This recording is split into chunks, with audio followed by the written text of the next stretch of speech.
자, 여러분들 안녕하세요. 반갑습니다. 찐이야. 네. 벌써부터 인사를 좀 해주시네요. 네, 여러분들의 출근길 주식을 담당하고 있는 한국경제TV 마우넷 진짜 주식 전태진입니다. 반갑습니다. 좋은 아침입니다. 제가 네, 안녕하세요. 네, 마리텔님, 송종복님, 행복한나님, 정예진님, 17년 됐다님, 안녕하세요. 반갑습니다. 우리 송종복님, 찐이야 기다렸는데 늦으셨네요. 네. 송미아님 안녕하세요. 진실비아님, 진이투님, 박윤서님 반갑습니다. 좋은 아침입니다. 네, 진진이님 반갑습니다.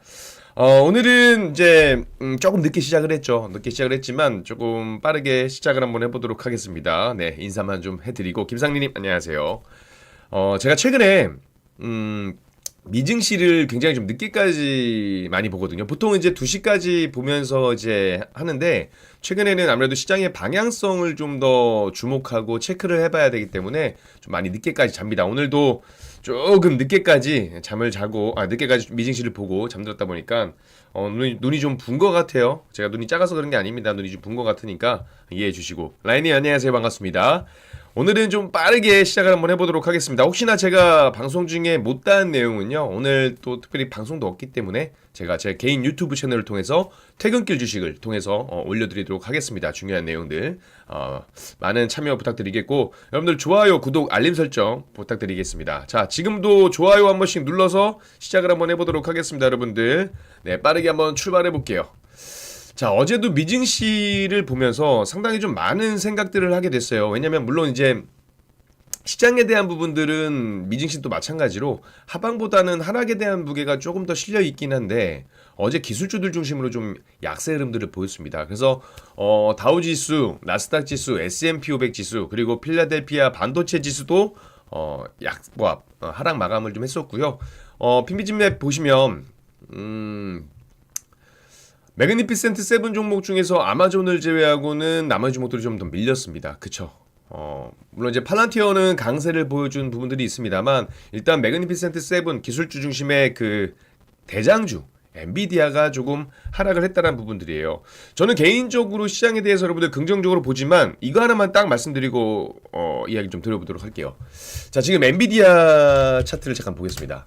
엔비디아가 아직까지는 기술적으로 봤을 때 지금 현재 그 현 구간 자리를 지켜주고 있는 모습들이 나와서 긍정적이지만, 만약에 여기서 엔비디아가 시장에 대한 기대치라든지 혹은 버블론이라든지 혹은 돌발악재에 따른 흐름으로 이렇게 이탈하게 된다라고 한다면 추가적으로 하락에 대한 부분들을 우리가 경계를 좀 하셔야 됩니다. 아직까지는 괜찮아요. 아직까지 괜찮기 때문에 하락보다는 상승에 대한 부분들을 좀 보는 게 맞지 않을까 생각을 합니다. 물론 이제 유연하게 대응을 해야 되겠지만, 자, 어찌 보면 미증시가 왜 하락을 했는지를 좀 봐야 될 것 같아요. 제가 최근에 경제 지표가 안 좋게 나왔습니다. 경제 지표가 안 좋게 나오면서, 고용 지표가 안 좋게 나오면서 금리 인하를 하는 건 증시 시장에서는 그렇게 긍정적으로 볼 수 있는 부분은 아닙니다라고 설명을 좀 드렸었는데, 기억나시죠, 여러분들? 제 방송은 이제 월요일부터 금요일까지 제가 쭉 매일 7시부터 7시 반까지 하잖아요.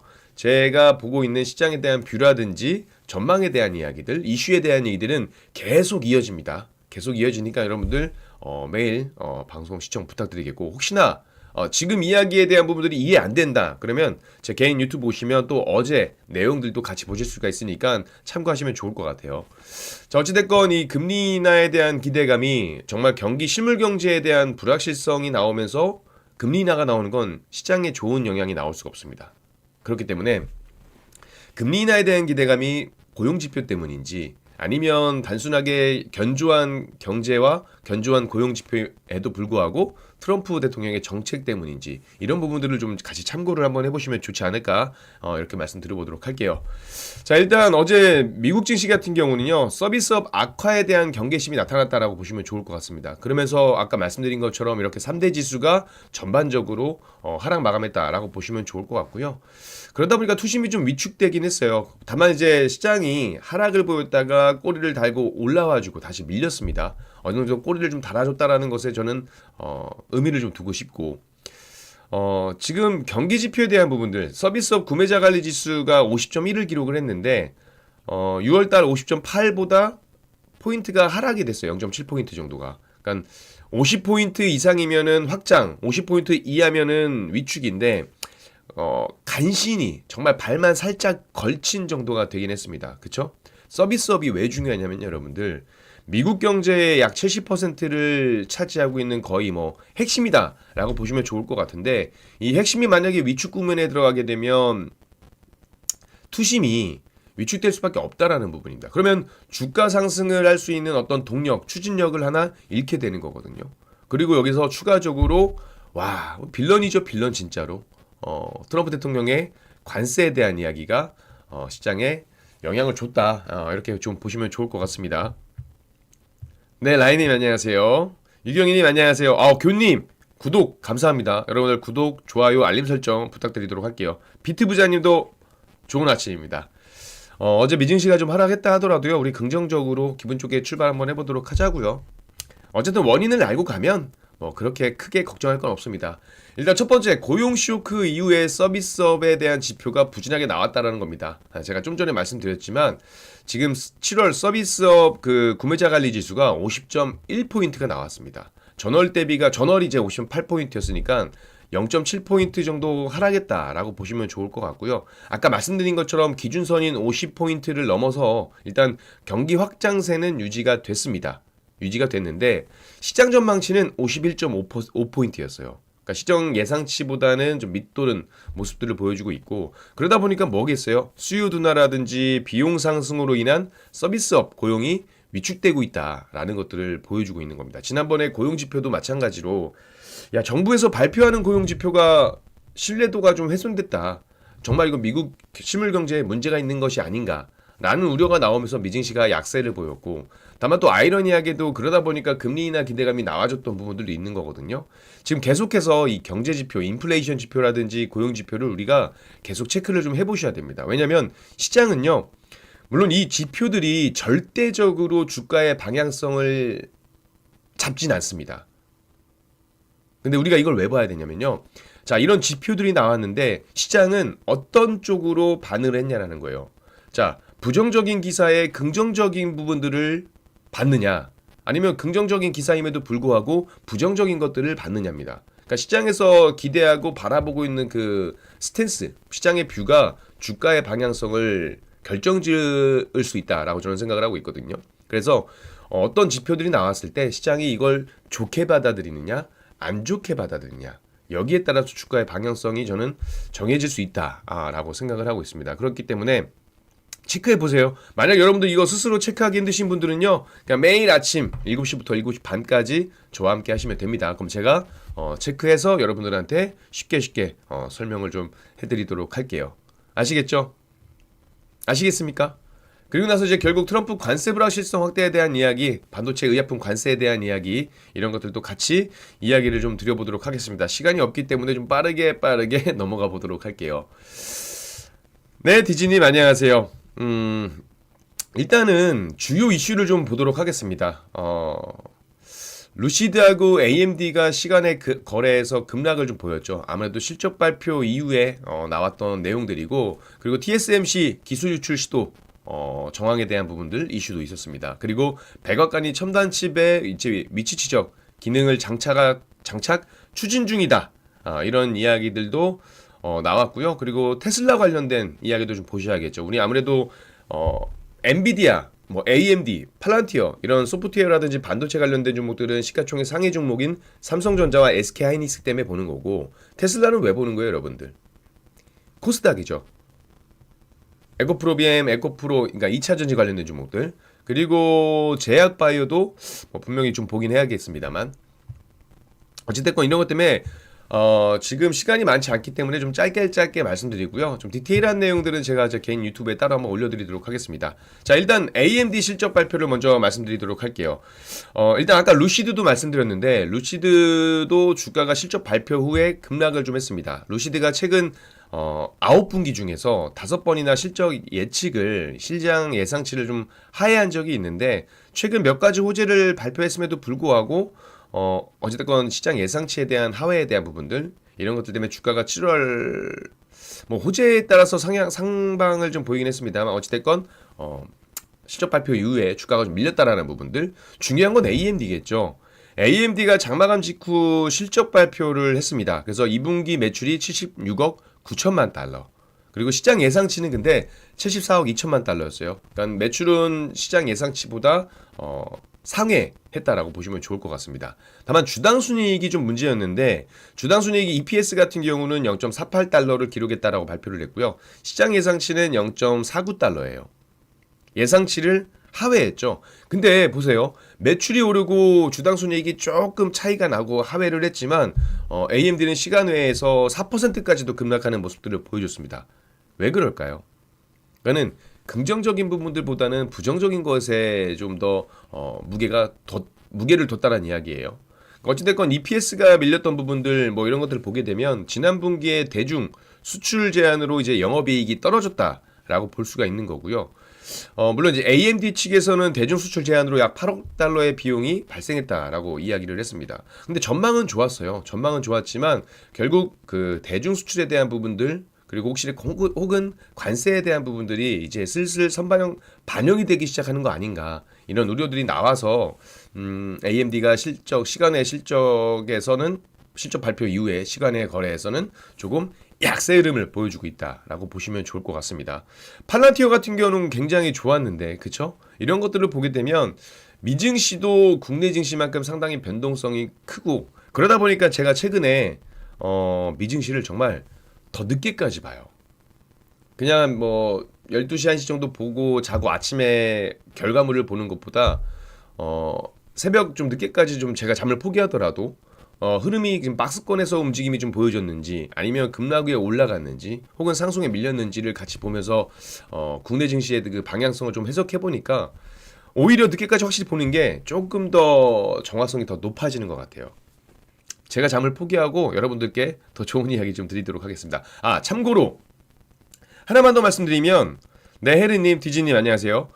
오늘 제가 그 한국경제TV 통해서 무료 방송을 합니다. 오늘 8시부터 장 마감할 때까지 무료 방송을 할 거니까 시장에 대한 부분들 궁금하시거나 혹은 섹터, 이슈, 종목에 대한 부분들 궁금하신 분들은 오셔서 함께 공부하시면 좋을 것 같아요. 오늘 어려운 시장에 될 수도 있고 아닐 수도 있지만 어찌됐건 어떻게 보면 좀 투심이 좀 위축된 시장이니까 오셔가지고 저와 함께 공부하시면 좀 든든한 도움이 되지 않을까 생각을 하고 있습니다. 자, 오늘은 좀 늦게 시작해서 빠르게 오늘 말도 좀 빨라지는 것 같은 느낌이 드는데 여유를 가지고 한번 해볼게요. 자, 첫 번째 루시드 AMD 시간의 거래에 대한 이야기를 좀 드렸고요. 두 번째는 TSMC 기술 유출에 대한 이야기입니다. 그렇게 중요한 내용은 중요한가요? 그렇게 시장에서 하락에 대한 부분들은 아닌데 어제 근데 그건 있었어요. 어제 엔비디아도 장 출발하고 나서 굉장히 좀 약한 흐름들을 보여줬고 제가 엔비디아가 만약에 기술적으로 꺾이게 되면 이거는 이제 나스닥을 포함한 기술주들 중심에서 하락이 나올 거다라고 저는 보여지고 있거든요. 그러니까 그거는 이제 부정적인 부분들, 그러니까는 최악의 경우를 생각하고 보는 시나리오긴 한데 어제 TSMC 자체도 주가가 그렇게 썩 좋지 못했습니다. 그래서 TSMC가 왜 주가가 이렇게 안 좋지? 엔비디아와 TSMC, SK하이닉스 이런 밸류체인에 대한 종목들, HBM 관련된 종목들은 그래도 긍정적일 텐데 왜 TSMC가 기술적으로 차트의 흐름을 봤을 때 안 좋게 보일까라는 생각을 했는데 혹시나 했더니 역시나 악재에 대한 부분들이 좀 있었습니다. TSMC가 뭡니까 여러분들? 세계 최대 파운드리 기업이죠. 반도체 파운드리 기업인데 이 첨단 반도체 기술 관련 영업 기밀을 유출한 혐의로 직원들을 해고하고 그리고 법적 대응에 나섰다라고 니케이 아시아가 보도를 했습니다. 그쵸? 관련 직원에 대해서는 징계 처분 및 이제 법정 대응에 나섰다라고 이제 보도에서 확인이 됐고요. 관계자에 따르면 지금 이 해당 직원들이 이나노 반도체 개발 및 생산 관련 중요 정보를 취득하려 한 혐의를 받고 있다는 겁니다. 일단 여기까지 보면은 유출이 됐느냐 안 됐느냐거든요. 근데 지금 헤드라인 기사도 유출 시도가 발견됐잖아요. 근데 이 부분은 조금 더 조사 내용들을 좀 지켜봐야 될 것 같아요. 유출이 됐는지 안 됐는지는. 어찌됐건 올해 하반기에 지금 양산이 예정돼 있었던 TSMC인데 이 유출 의혹이 제기되면서 그 기술에 대한 구체적인 내용은 나오지 않았습니다. 언급하지 않았어요. 왜냐면 안 좋은 내용들이니까. 또 해당 직원들이 기밀을 어디에 넘기려 했는지도 아직 알려지지 않았습니다. 그래서 현재 그 유출된 정보라든지 유출된 대상과 범위 또 다른 관련자가 있는지 등에 대해서는 계속해서 좀 조사가 진행 중이기 때문에 이 부분은 제가 계속 매일매일 체크하면서 말씀을 좀 드려보도록 하겠습니다. 개인적으로 뭐 해커나 해킹이나 이런 쪽을 보면 항상 뭐 북한, 중국에 대한 이야기를 많이 하기 때문에 일단 합리적인 생각으로는 중국 쪽이 아닐까라는 생각을 하고 있습니다. 네, 좋은님 할생기과님 안녕하세요. 자, 그리고 이제 주요 이슈 세 번째. 백악관에서 이제 첨단 칩의 위치 추적 기능 그 장착을 추진 중이다라는 이야기가 나왔습니다. 근데 일단 왜? 대체 백악관에서 첨단 칩의 위치 추적 기능을 왜 하는 건데? 라는 것들을 좀 생각해 봐야 돼요. 궁극적으로 지금 미국과 중국은 패권 경쟁을 계속하면서 경쟁을 하고 있는 사이입니다. G2 국가죠. 결국 중국 등으로의 밀수를 억제하고요. 시장 지배력을 유지하기 위함입니다. 그러니까 내가 1등을 하기 위한 거예요. 2등 못 올라오게 막고 내가 1등 하려던 거라는 겁니다. 그쵸? 대중 제재에 대한 부분들도 계속되고 있는 거고 그 대중 제재에 대한 부분들을 왜 하고 있느냐? 결국 현재 이루어지고 있는 미중 협상 간 그러니까 미국 중국과의 어떤 협상에서 우위를 점하려는 어떠한 스탠스이지 않을까? 물론 안보적인 부분에서 굉장히 중요하다라는 거는 동의를 합니다. 근데 어찌됐건 여러 가지 정치적인 부분들, 정책적인 부분들 이런 것들이 좀 섞여 있는 부분이다 보니까 궁극적으로는 결국 중국을 상대로 패권 경쟁에서 우위를 점하려고 하는 모습들이라고 저는 생각을 하고 있어요. 이 내용은요, 이제 한국을 방문 중인 이 기술정책실장인 이 크레시우스라는 그 인물이 블룸버그 인터뷰에서 이야기를 한 겁니다. 뭐 더 나은 위치 추적을 위해서 칩의 특정 유형의 소프트웨어나 물리적 변화를 가하는 데 대한 논의가 진행 중이다. 이런 이야기를 해왔고요. 자, 이거 보시면 여러분들 지난주에 어떤 이슈가 있었습니까? 지난주 중국 정부가 엔비디아 관계자들을 소환해서 이 칩의 위치 추적 및 유출 정보 유출에 대한 어떤 이슈가 좀 있었잖아요. 그쵸? 맞나요, 여러분들? 근데 엔비디아 관련해서 이런 이슈가 있었는데 물론 이제 엔비디아는 그 자사 칩에 백도어가 없다라고 밝혔습니다. 어떻게 보면 아직은 뭐 위치 추적 장치가 없다라는 의미로 볼 수가 있는데 아까 말씀드렸던 그 크레시오스라는 인물이 블룸버그 TV와 인터뷰에서 엔비디아나 AMD와 위치 추적 기술 개발에 대한 개인적으로 논의한 바는 없다라고 밝혔습니다. 그 개인적으로라는 부분에 저는 좀 꽂혀가지고 왜 여기에 꽂혔는지는 모르겠습니다만 개인적으로 아니라면 뭐 정부적으로는 이야기가 됐었나라고 좀 의심을 할 수밖에 없는 부분들인데 어찌됐건 여기에 대한 부분들도 역시나 기사를 좀 같이 봐야 돼요. 같이 보시면 좋을 것 같고요. 제가 봤을 때는 트럼프 정부에서 히토류 자석 관련해가지고 미국의 어떤 공급을 확보하기 위해서 중국에 대한 그 수출 제한을 완화하는 것처럼 그 일련의 어떤 행위라고 저는 보고 있거든요. 그래서 결국 미중 무역 협상에 대한 부분들을 계속해서 체크해봐야 되지 않나 이렇게 좀 생각을 하고 있습니다. 참 고민해보고 체크해봐야 될 이슈들이 너무나 많아요. 그렇죠? 그래서 참 미증시도 재밌습니다. 재밌고 오늘 시장이 좀 시간이 좀 짧다 보니까 포인트만 좀 말씀드리고 있는 건데 자 마지막입니다. 테슬라 로보택시 관련 집단 소송 제기가 됐다라는 이야기가 나오고 있습니다. 자 여러분들 우리가 FSD 풀 셀프 드라이빙이잖아요. 자율주행에 대한 기대감들이 계속 나와주고 있습니다. 여러분 생각해 보세요. 여러분들이 다음 주에 발표한다고 했습니다. 트럼프 대통령이 반도체 관세 다음 주에 발표하겠다. 내주라고 했으니까 다음 주에 발표할 예정이다라고 했고 의약품 관련해서도 최대 250%까지. 근데 물론 이거는 기간을 둔 관세입니다. 관세이기 때문에 어쨌든 최대 250% 관세에 대한 이야기를 부과한다는 이야기를 했습니다. 다음 주에 이야기가 나올 거예요. 오호, 네, 왜 오호라고 말씀하실지 모르겠지만. 뭐 반도체 관세에 대한 이야기는 궁극적으로 우리 국내 기업들에 있어서는 부정적인 이슈는 맞습니다. 근데 제가 그래도 우리가 좀 긍정적으로 봐야 되는 부분들을 이따 설명을 드릴 건데 테슬라 맞습니다. 근데 얼마나 좋아요, 여러분. 자율주행. 여러분들이 생각을 해보세요. 아직까지는 완벽하진 않지만 여러분들이 차를 이제 운전하면서 여러분들은 차에서 책도 볼 수 있고 책을 볼 수 있는 게 뭐 정당한 거다라고 보진 않지만 어찌됐건 좋은 기술임에는 틀림이 없습니다. 근데 최근에 테슬라가 이 오토파일럿 관련한 그 안타까운 사망 사고가 있었습니다. 그 재판에서 처음으로 졌어요. 그러면서 자율주행 사업에 어떤 확대하는 데 있어서 타격을 받는 것이 아니냐 이런 이야기가 나왔거든요. 자, 미국 그 마이애미 법원에서요. 지난 2019년 플로리다에서 발생한 사망 사고에 대해서 테슬라의 책임을 33% 인정을 했습니다. 그러면서 유족한테 2억 4,300만 달러, 그러니까는 한화로 약 3,300억 정도, 3,400억에 가까운 맞아요. 손해배상을 명령했습니다. 근데 이게 일단 테슬라 오토파일럿 관련 사고 소송에서 나온 첫 패소 판결이에요. 이게 왜 중요하냐면 그동안에 이제 앞서서 테슬라가요. 대부분 재판에서 승소를 하거나 합의로 마무리가 됐습니다.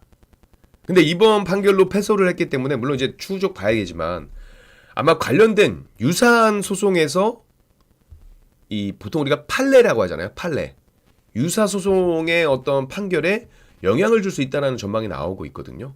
오토파일럿 중에 지금 사망 사고가 50건이 넘은 것으로 추정이 되고 있고 사고 차량에 이제 탑재된 오토파일럿도 테슬라 자율주행 시스템으로서 이제 FSD 관련이거든요. 그러다 보니까 로보택시 사업의 핵심 기술이라 볼 수 있는데 이런 것들이 좀 영향이 되지 않을까 이런 이야기가 나오고 있죠. 물론 2019년이면 6년 전입니다. 6년 전이에요. 근데 어찌됐건 이게 사업 확장에 있어서는 문제가 되지 않을까라는 우려가 나오고 있는 부분이고요. 그러다 보니까 지금 여러 가지 일들이 많지만 지금 전기차 업체 테슬라의 일부 주주들이 테슬라와 일론 머스크 CEO를 상대로 이 로보택시, 무인택시 사업 관련해서 증권 사기를 주장하는 집단 소송을 제기했다고 합니다. 참 아까 우리 디즈니께서 말씀하셨지만 긍정과 부정의 이슈가 계속 반복되면서 테슬라는 진짜 한가할 날이 없어요. 그쵸? 한가할 날이 없습니다. 차에서 짚으면 뭡니다. 맞습니다. 일단 뭐 그냥 FSD 장점을 말씀드린 거고 어찌됐건 이게 보면요. 로보택시 관련해가지고 지금 계속 중대한 위험들을 은폐하고 뭐 자율주행 기술의 어떤 효과와 전망을 긍정적으로 평가하면서 주가를 띄운 것이 아니냐라고 주장하는 게 이 주주들의 이야기들이고 주주들이 이제 테슬라의 로보택시가 실제로는 안전하지 않은 것으로 드러났다라고 하면서 과속이라든지 급제동, 뭐 주행, 잘못된 차선 진입, 그리고 뭐 차로 중간에 승객을 내려주는 모습들 이런 것들을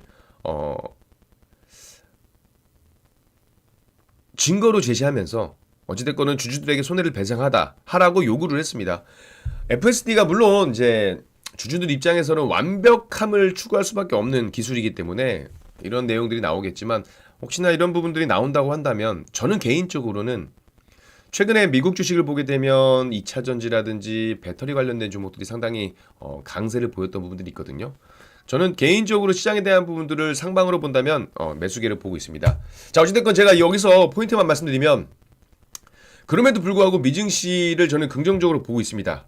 긍정적으로 보고 있는데 왜 그러냐면 현재 미국과 중국의 무역 협상 타결이 임박했다는 이야기가 나오고 있어요. 그러면서 시진핑 주석과 트럼프 대통령의 정상회담이 임박된 거 아니냐 이런 전망들이 나오고 있습니다. 물론 이것도 좀 지켜봐야 되겠지만 결국 시장에서 글로벌 매크로 환경에서 가장 불확실성을 야기하는 건 트럼프겠죠. 근데 트럼프와 함께 미중 무역 협상에 대한 부분들도 상당히 불확실성의 큰 요인인데 무역 협상이 어쨌든 연장이 된다, 연장으로 타결이 되고 있다라는 긍정적인 뉴스가 나오게 되면 일단은 단기적으로 불확실성은 좀 해소가 되는 부분이다. 그렇다면은 시장에서 불확실성 해소는 증시에 긍정적이다라고 저는 보고 있고요.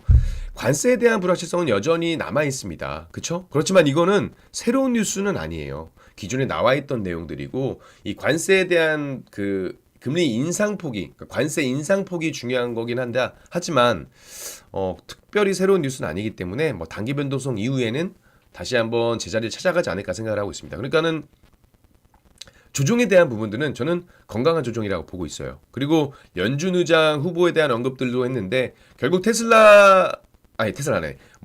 트럼프 대통령의 입맛에 맞는 의장 후보를 언급한다라고 한다면 결국 금리 인하 문제도 시간 문제일 거다라고 저는 생각을 하고 있습니다. 그래서 일단은 우리가 긍정적으로 시장을 바라보되 아까 말씀드린 것처럼 테슬라, 그러니까 많이 올랐던 종목들, 버블론이 나오고 있는 종목들이요.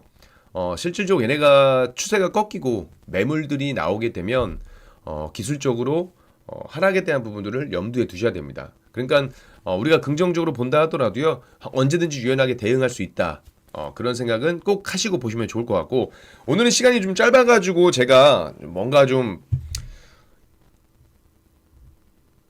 아쉽게 마무리를 드리지만, 제가 무료 방송을 오늘 진행을 하니까 오셔서 같이 공부해 보시면 좋을 것 같습니다. 자, 어찌됐건 여러분들 오늘 바쁘게 진행하긴 했습니다만 결론은 뭐다? 우리가 오늘보다 내일 부자가 되면 된다. 오늘 꼭 성투하시는 하루 되시기 바라겠습니다. 아시겠죠? 파이팅입니다, 여러분들. 지금까지 한국경제TV 와우넷 전태진 파트너였습니다. 여러분들 성투하세요.